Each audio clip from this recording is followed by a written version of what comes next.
Hello everybody. Have you ever wondered how the world's most popular sport guides start? We all know football, or soccer as it's called in some places, is a global phenomenon. Billions of people tune in to watch the World Cup, and local clubs inspire passion and loyalty. But where did it all begin? The story is way older and more interesting than you might think. It's not just about a ball and a net. It's a journey through history, across continents and cultures. Let's rewind the clock, not just 100 years, but over 2,000 years, to ancient China during the Han Dynasty. This is where we find one of the earliest forms of football, a game called Cuju.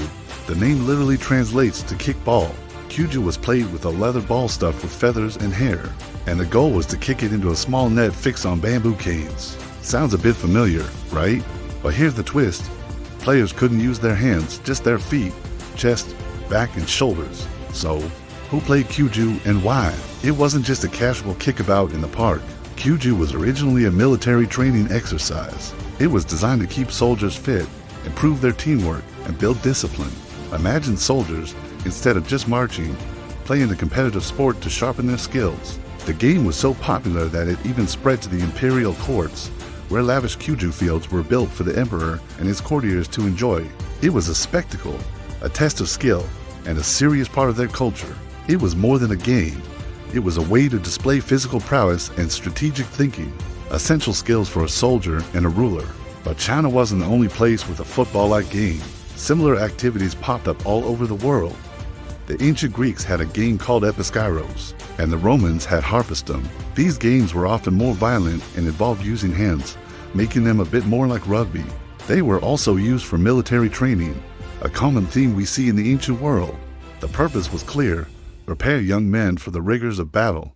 These games were tough, demanding, and built resilience. Fast forward to medieval Europe, all across towns and villages, a chaotic version of football was being played. These weren't organized matches with rules and referees. They were massive, unruly events called mob football. Entire villages would compete against each other, trying to move an inflated pig's bladder to a specific location in the rival village. The goals could be miles apart. As you can imagine, these games were wild. They often resulted in property damage and serious injuries, so much so that several kings in England actually tried to ban the game, but the people's love for it was too strong. So how did we get from a chaotic mob game to the beautiful game we know today? The transformation really began in the 19th century in English public schools. Each school had its own set of rules, which made it impossible to play against each other. Some schools favored a more physical, hands-on game, which eventually evolved into rugby. Others preferred a game focused on kicking and dribbling. To solve this problem, representatives from various clubs and schools met in London in 1863 at the Freemasons Tavern. It was there that they established the Football Association, or the FA, and wrote the first official, standardized laws of the game. This was the birth of modern football. From that point on, the sport exploded in popularity. British sailors, traders, and workers took the game with them all over the world. It spread across Europe to South America and beyond, with each culture adding its own unique flair and passion. The first international match was played between Scotland and England in 1872, and in 1930, the very first FIFA World Cup was held in Uruguay, cementing football's status as a truly global sport.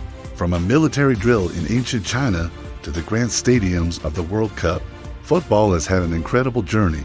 It's a sport that connects people across borders, languages, and cultures. It's a simple game at its core, but its history is rich and complex. Thanks for watching. If you found this journey through football history interesting, don't forget to hit that like and subscribe button.